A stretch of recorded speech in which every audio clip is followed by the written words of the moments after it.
Good evening, everyone. I think that I fixed the thing this time. So I'm gonna check and see because last week I could not get on Facebook, and so I'm gonna check and see did it fix, and if it did fix, then we're gonna be live. Y'all should be able to see me, and we're gonna spend about 45 minutes to an hour together um, on this topic. But let me see if I got this fixed first. Well, I did, so I can see it. So, good evening, everybody. Welcome to On the Mend. On the Mend used to be really quick. I would hop on, say stuff, and hop off. But I had to reform and reshape over the last 11 months. I took a pause because I got caught up in the work. Uh, and I like being honest and realized that I had become my own distraction. So, in that, I pulled away, still working through trauma informed biblical interpretation, which is my thing, and should be finishing up my DMin project in 2027 at Eaton Theological Seminary. So, really excited about it. And we're still going to be sitting with Limitations 3 1 through 20, not moving down to 21. I am tempted to, as I read it, to want to get down to it and read. But tonight, just putting out there, that's what we're working through because grief is prevalent, grief is big, and bringing us back into states of understanding that we have permission to grieve. We have permission to grieve on an individual and a communal level. And looking at this particular text from individual and communal. Tonight, we'll be looking at what it looks like to moan and try to move into mourning, MOURNING, and hopefully as we move, we'll talk about what it looks like to move into the morning, and move into a space where we can see the sun come through and peek through. So that is the series and what we'll be doing. I had to get comfortable in my seat last time. I'm used to doing this with someone, and so I've already talked to some of my friends. Some of these Bible studies will be bouncing. I'll be having guests to come on as we reactivate and revisit what it looks like to have healthy and holy conversations. I have to sit with the fact that I have to grieve. I grieved transition and grieved what it looked like to sit in transition and come back. I grieved that, and in that grief, I had the pleasure of sitting with United Church of Christ. I'm going to shout out Reverend Ellie Hutchison and what they allowed myself and Reverend Dr. Isaiah Young to curate around internal family systems and mysticism and the work with clergy. And I want to bring a piece of that in tonight when we talk about grief, because sometimes we sit in spaces of deception and what comes up around that. And today we're going to lean more into that communal piece of grief. So, again, 45 minutes to an hour. Y'all, please comment if you like this. Then I want you to share it. If you love it, share it even more so that we can, things are built on algorithms. So we want to get this thing out and put it up for people to use. So I'm going to say some controversial stuff tonight, but most of y'all who follow me know that you should be used to that. I'm going to bring some stuff in around grief and how we are sitting in communal grief and we're not able to do that. So first, I just want to bring up that the other sacred text, a sacred text to me, is got them right here behind me because my desk is small. I got to buy a new desk. But social work and the Black experience. And this is a sacred text to me. This is one of the very first texts I was introduced to when I went to Clark Atlanta University. And when I tell you that this text changed my entire life, changed how I saw things, changed how I viewed things around how Black communities experience the work of grief and how we come back alive and how we have to sit with that. This book taught me what it looked like to grieve certain situations in community. It also taught me what it looked like to even question.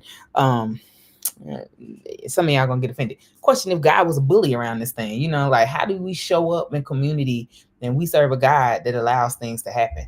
And so some people get offended by that. But again, we're looking at this from a trauma informed lens, and we set with in that trauma informed lens last time.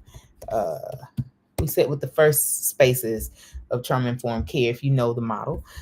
We set with those spaces around safety, trust, and transparency. And then we moved into what they consider to be peer support. What we want to do, if we look at it from a trauma-informed care space, is that we want to see what does it look like to realize, and in this case, what is it like to realize the grief space is going on in the particular text. I'm going to read it too, but just to recap, in that we realize that this brother who wrote this, it's attributed to Jeremiah, is sitting in a space where God isn't showing up. Like God looked like a complete bully. Not only is God not showing up, but man, like the community is dragging him. Like, oh, y'all just left me out here. Like he's unhoused in this text.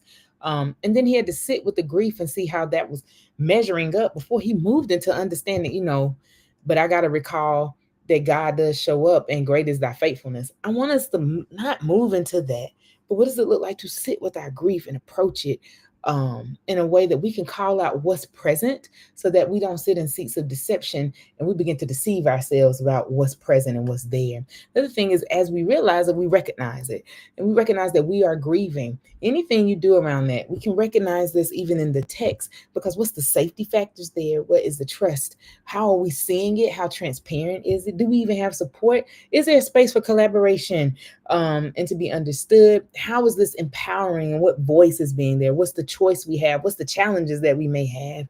And in this, how do we see the trauma as it shows up from a cultural, historical perspective? How do we see it as it shows up in all of the constructs that are built when we read this text? And in that, we come back with a response.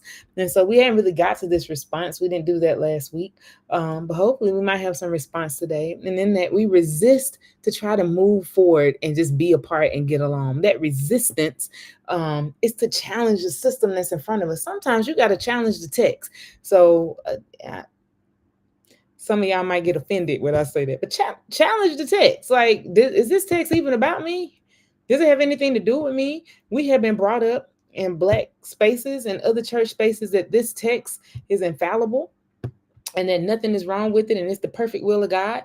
Then you come to find out somebody wrote that and it's been revised, redacted, rewritten to fit into whatever box and mold they wanted that particular version to be. Translations are exactly what they sound like. They translated from an original language. Guess what? There are some words in particular language that don't match English, yet we want to say this is infallible and perfected. So push against. And then what happens when there has been rupture?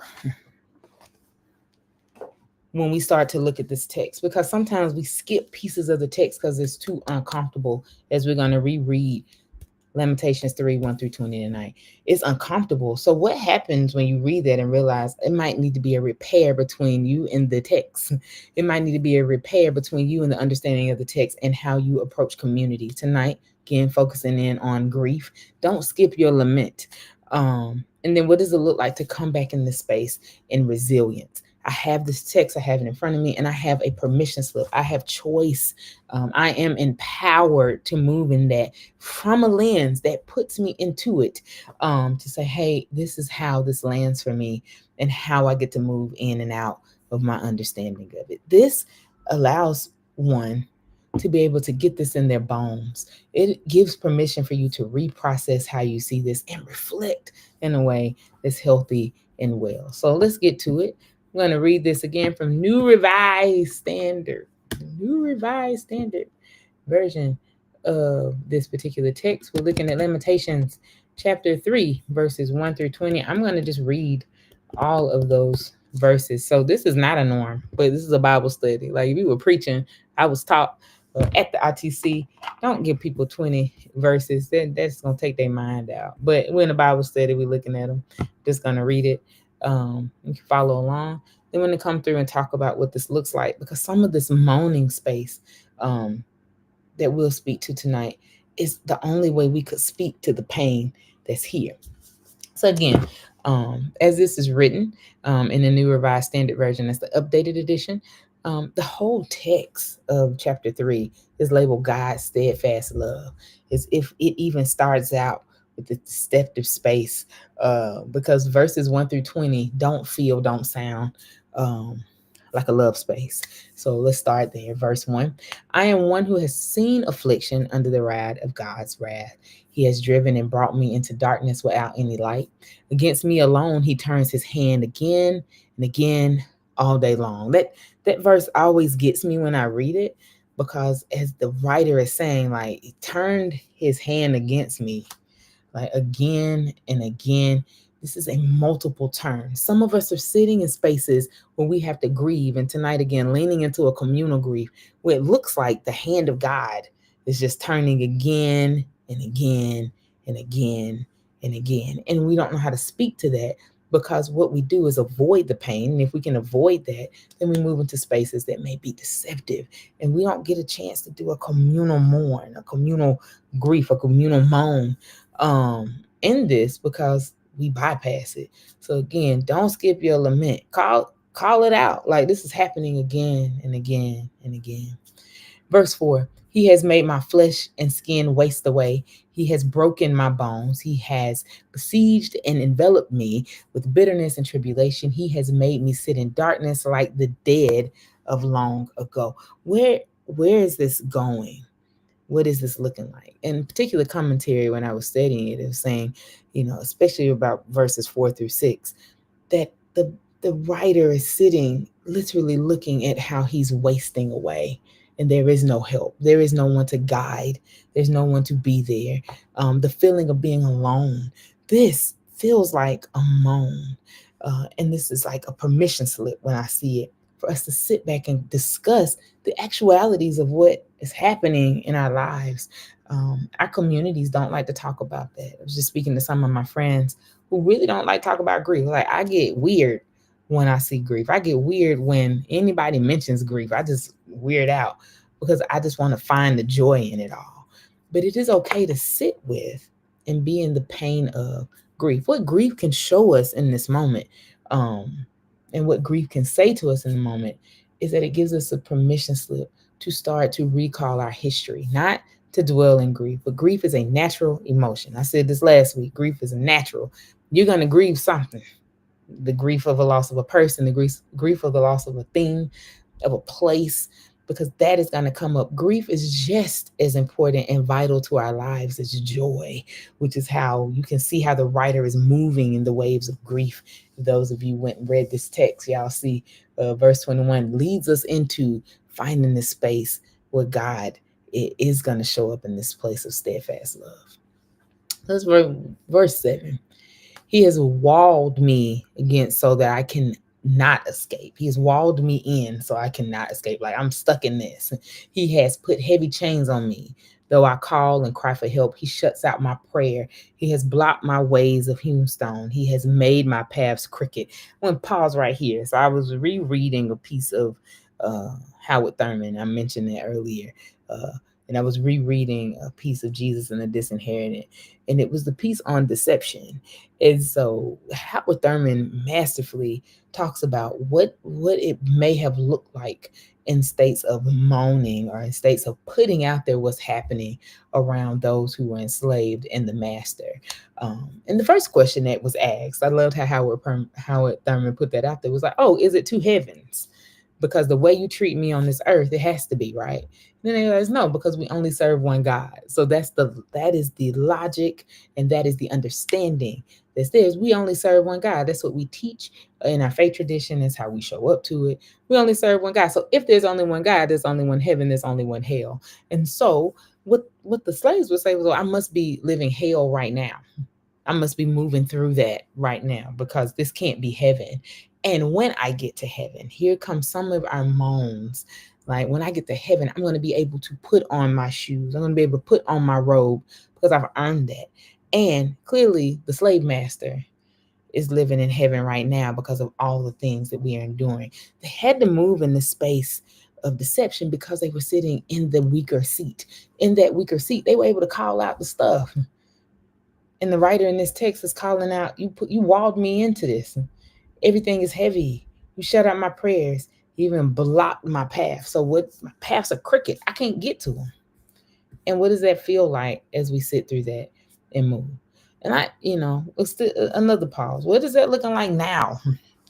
as we sit with this text. So some of us in a communal grief, we are still holding the pain and the weight of what it looks like. For those of you who are watching and you are in the States, we are watching as brown and black bodies are sitting in this state of communal grief. We don't know what's safe and what is not. We are watching as things are moving, and you can feel the fascist state of things and what happens to brown and black bodies. You are watching people being deported just for being citizens, because Puerto Rico actually is a territory of the United States of America. I just want to put that out there.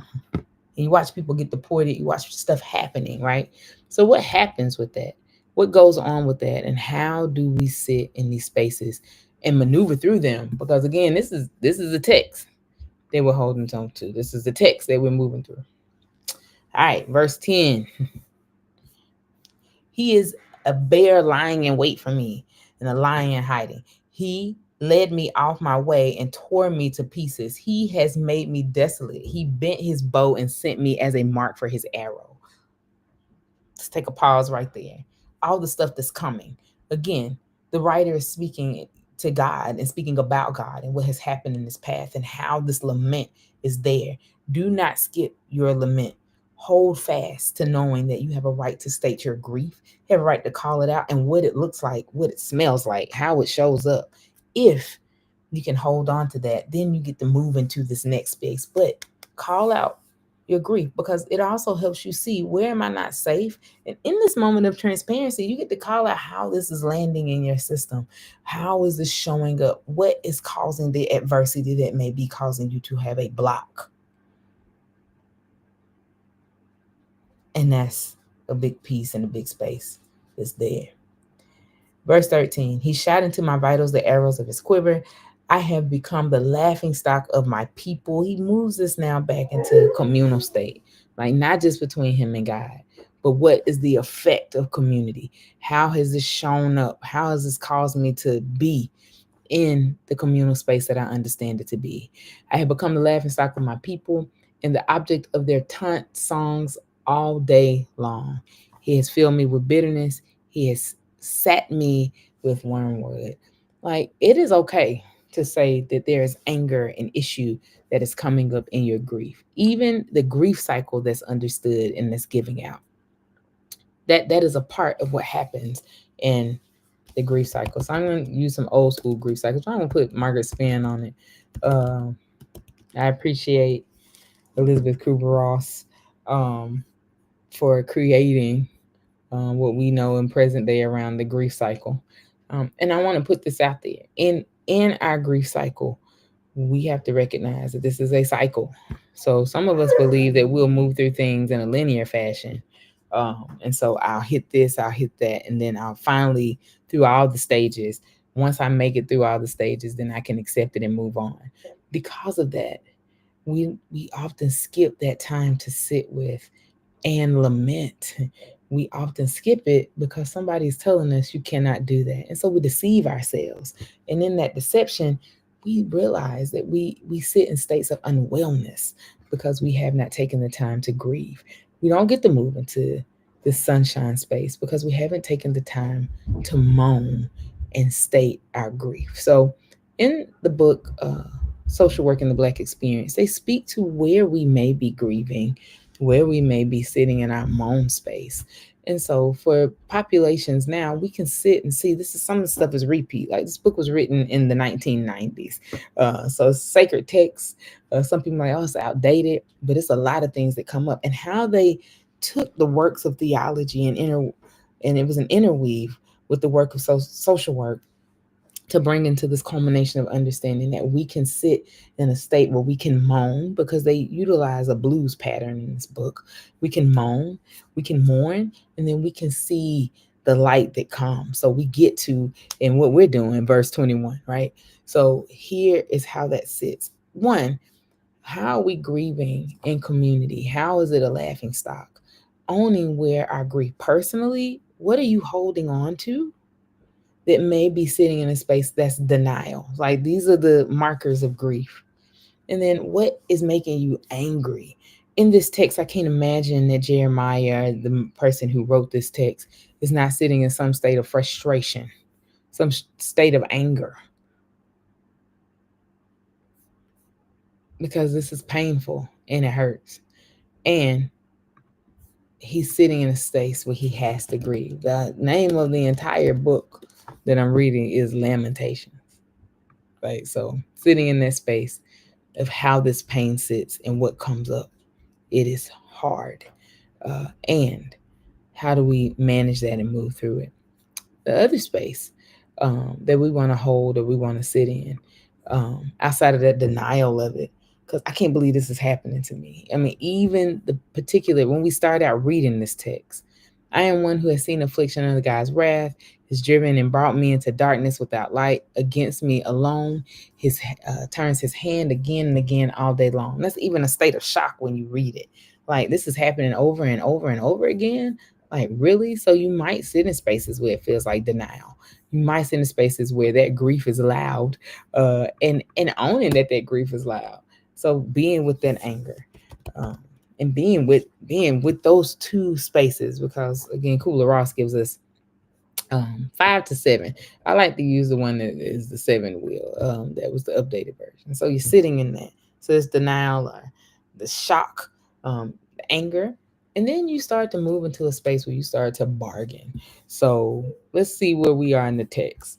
In the text, he's even talking about like the laughing stock of the people. Community is laughing. I'm bitter at this point. I'm angry at this point. This is uncomfortable. I talked about this with John 11 and seeing how Jesus even handled this around the death of Lazarus. And I think even when we read that text, we find that we skip over the very verse that says that Jesus was angry and troubled. Like here's this grief cycle that we even see in the humanity of Jesus. So under your grief cycle, be there in that, because it's a real thing. And so what happens when we do that? We start to bargain. What can I do to get this to end? What can I do to move it along? And still sitting in the space of lament. Do not skip your lament. Don't deceive yourself or move into states of deception thinking that that's not happening, because it's happening. Again, moving this back into a communal space. What's happening in Western society, or what's happening in the United States of America, is to be grieved. We're losing what we know to be right. We're losing what we know to be civility. We're losing what we know to be who we are as a people, and what we have acquired and what we have gained around right. And so, what does that look like when women start losing right over their body? This didn't just start January. Like this has been happening. What happens when people start being in states of fear and how they have to function around if they're going to have a right to vote, if they're going to have a right to be, if they're going to have a right to property? What happens with that? Because we're now sitting, and what happens in your body and in your state of being? Because this, in the very behavior of it, is traumatic. What happens when you feel like something is coming at you and is side swiping you? What happens when you feel like you're getting hit by arrows that are coming from a quiver? And what happens when it feels like God is abandoning you again and again and again? Sit with those questions, because these are spaces where you get to moan and you get to put out what that moan is. And this moan is a collective moan uh, that requires us to be in spaces where we understand that we are all sitting in states of grief and transition. And so people might disagree with me as you watch this and see it, might be uncomfortable as you watch it and see it. But we're all sitting in these moments of transition and grief and being uncomfortable around what's happening and what's going on. So definitely sit with it. I even want to allow for time to pause as we do that. I mentioned last week around people who could get caught up as they begin to grow. And you again understand that we're sitting in states of grief. We're making statements that are moving through the cycle of shock and anger and denial and bargaining. Not only that, but we're moving through something that may lead us into states of depression. This is not diagnostics happening right here, but I'm low and in states of depression. I can't figure this thing out. I don't know why this is happening to me. This is sad. What happens when it comes down to sudden loss? I don't know how this got here. I don't know. And I began to detach. So we witness in this text as he speaks to the detachment. Like the people are laughing and they're singing songs and they're taunting. They're taunting. I'm bitter at this point. I'm detaching from community. I'm not connected. How many of us or sitting in space where we're not connected. Even if we show up every week with our Sunday best, we're disconnected because we feel like this is happening over and over and over and over again. Think about that. Sit with it for just a moment. Sit with it for just a second. So, individually, we get to sit and we get to moan. It is not inappropriate for us to moan or to state that we are in pain or that we are hurting. Actually, when we try to skip our lament, we move ourselves into a sickness. And so tonight, just speaking a little bit to one of them, because this is going to be like 4-part situation. So we're going to come back again. We move ourselves into a sickness when we start to feel that, because in the psychological space, we're convincing ourselves that we don't have a right to moan because that looks like complaint, but it's not. When you don't skip your lament, you start to recognize, what does it really look like to be sick and tired. You actually get to look like, these are the things that are causing me not to be well, and you get to sit in the space of what now wellness looks like. So you start to move around this other space of, what does it look like for me to get support in my grief? What does it look like for me to move into spaces of mutuality and collaboration around grief? So this begins after I recognize it, after I realize it, after I sit in spaces where I absolutely have to start responding to it. I respond to it in a way that's healthy because I get to call it out. So this is what Martin and Martin have to say about that. So when we're sitting in spaces of a collective sickness, which means we're taking this on and we're not able to call this pain out, this collective sickness, or the psychology of being sick, is how they phrase it, actually puts us into physical torment. It starts to mess with our bodies. It starts to move us into places to where we're not well. And if we sit in that, we start to bypass what it looks like to move into states of recovery. It is okay. I'm being honest with you. Call it out so that you don't start to deceive yourselves into some states of wellness. We also move into states of survival. Even in the text, we hear him say, this is happening again and again and again and again. Moving to verse 16. He has made me he has made my teeth to grind on gravel. He has made me cower in ashes. My soul is bereaved of peace. I have forgotten what happiness is. We start to sit in it. When we start to bypass, we start not to call out things, then I'm sitting in a space where peace is absent, happiness is absent. Uh, and so I say, gone is my glory and all that I had hoped for from the Lord. It's painful. It hurts. It is the worst. And my soul continually. Actually, let me read verse 13 so people won't say I skip. The thought of my affliction and my homelessness is wormwood and gall. My soul continually thinks of it and is bowed down within me. It's almost a state of giving up when we don't call this out. And it comes to what Martin and Martin refer to as a psychological sickness and what we can hold. So what that looks like is that we start moving into states of survival. And in that, the state of survival, if we do not sit with what we are lamenting, what we are grieving, can move into images of taking responsibility and taking ownership of actually being ill and sick, not being well, not being okay. And we start to spread that. And we start to say that this is what we have, this is our plight. So, what happens when we start to call it out? We start to also move into those states of acceptance and making meaning or finding meaning without what we have lost. We start to move through our grief in a healthier way. We start to reflect and see that this is not the end. And we do not sit in states of deception to where we're thinking like, this is all I have. This is changing our mindset and moving in. Now, that doesn't mean that it always seems nice and great and wonderful. That's not what that is. But it does mean that I'm willing to sit with this lament before I move into the next verse, before I move into what it looks like to call out the steadfast love of God. So sitting with that for just a moment, holding to it. Because again, I want to think about this as we move through it. The other thing, in working through this and thinking about it, and this made me want to go pull out something else too. is looking at it from a state of this cultural paranoia. Like what's going to keep coming in calamity? We watching the text as the writer is sitting in the state of this is again and again and again. It just keeps happening. So what happens when that starts to affect our minds? Our bodies keep the score of that. And so we now have to sit in this from a trauma informed space and realize this is happening. One of those R's, we recognize and we realize that this is happening. This is happening to me. If it's happening to me, is it happening to someone else? When we start to look at this from a communal grief or a collective grief, this is happening to others. How are they responding? And I begin to connect with those individuals. I begin to sit in community and see how community is treating me, how community is being treated, and how do we respond so that we don't skip out on our lament. Because this is a really hard text to sit with and what that looks like. And I don't want to move fast into the other half because guess what?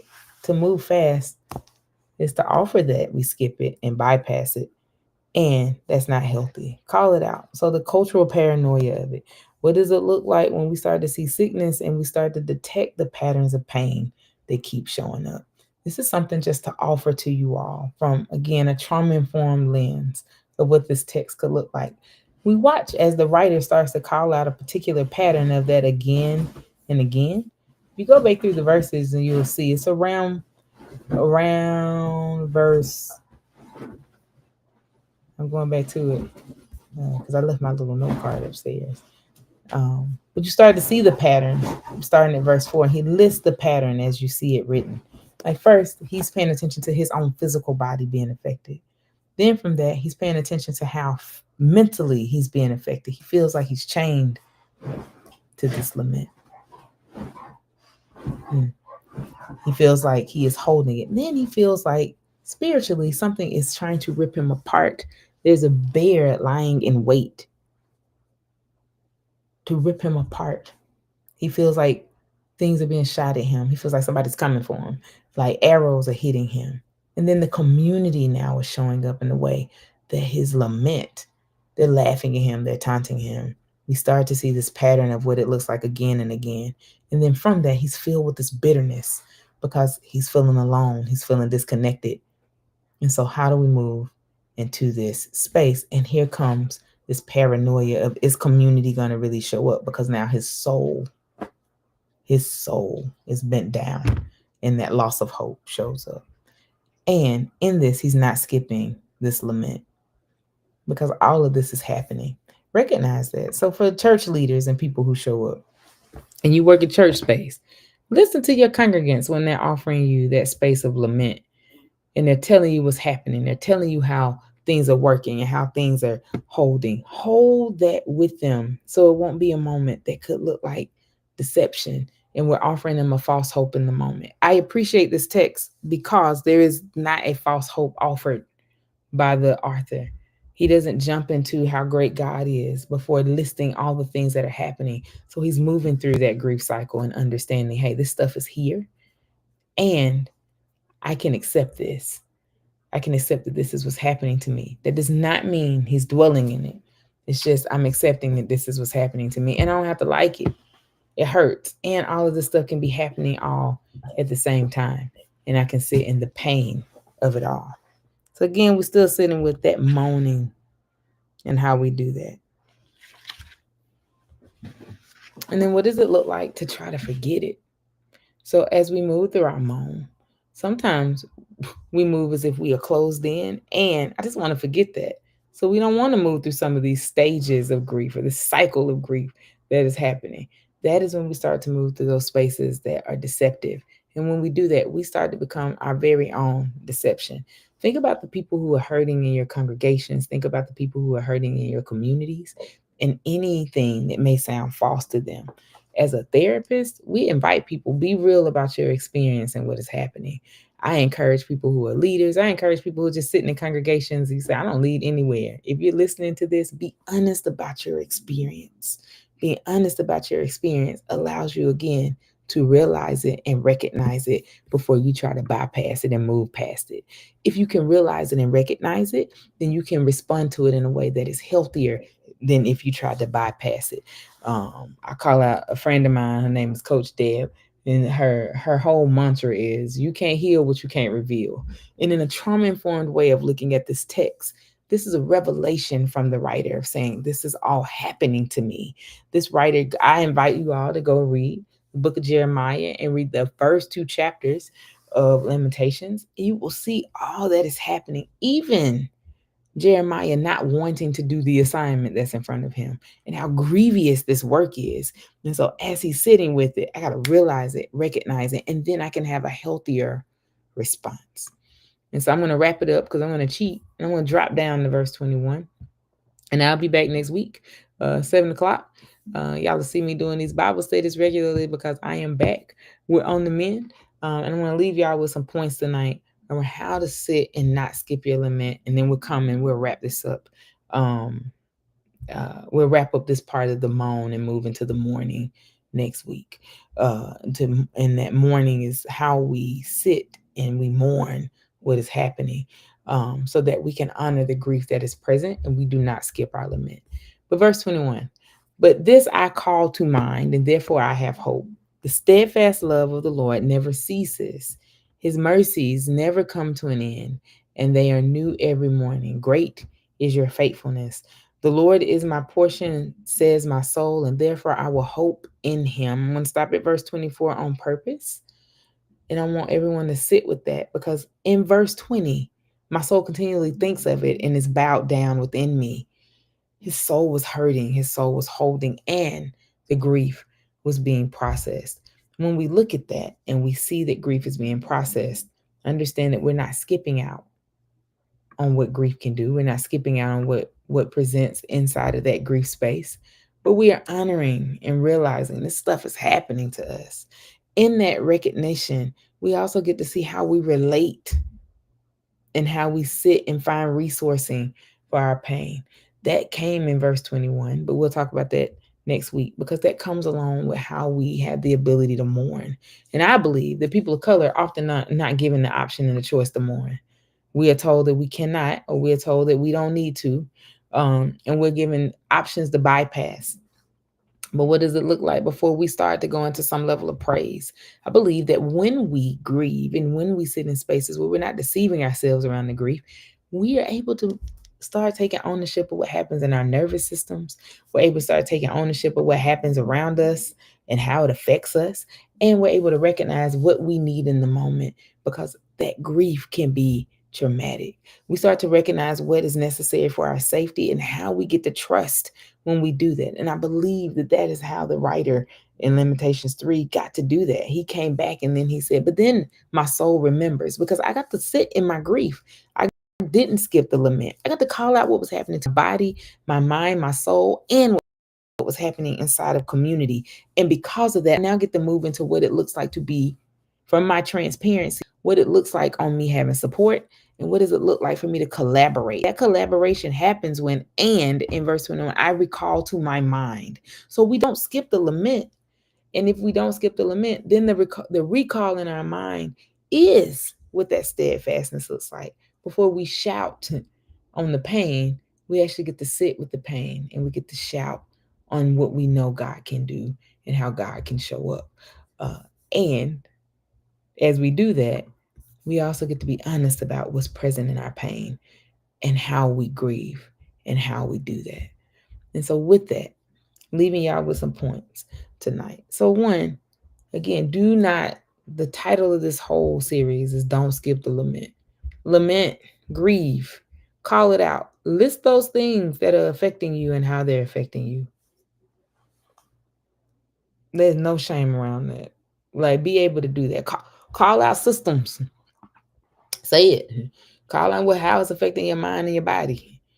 Call it out. Say it if it's ripping you apart. Say it if you feel like God is leaving you hanging. Say it if you feel like the community is taunting you. Say that so that you can. Two, when you do that, when you recognize that, then you're able to come back and realize what's happening. And you get to start to relate.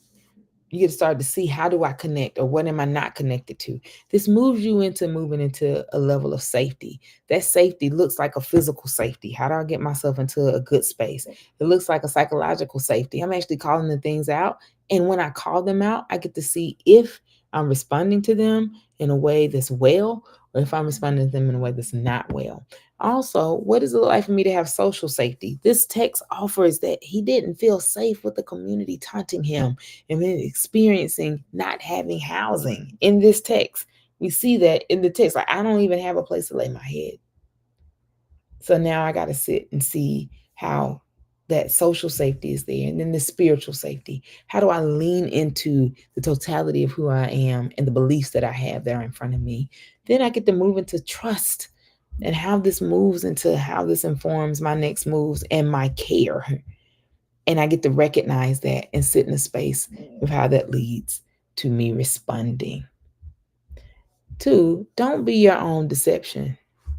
We are grieving so many things right now in our communities. We're grieving things in our overall society, and we are grieving our personal grief, whether it's the loss of a human being, whether it's the loss of a job, whether it's the loss of housing, whatever that may look like.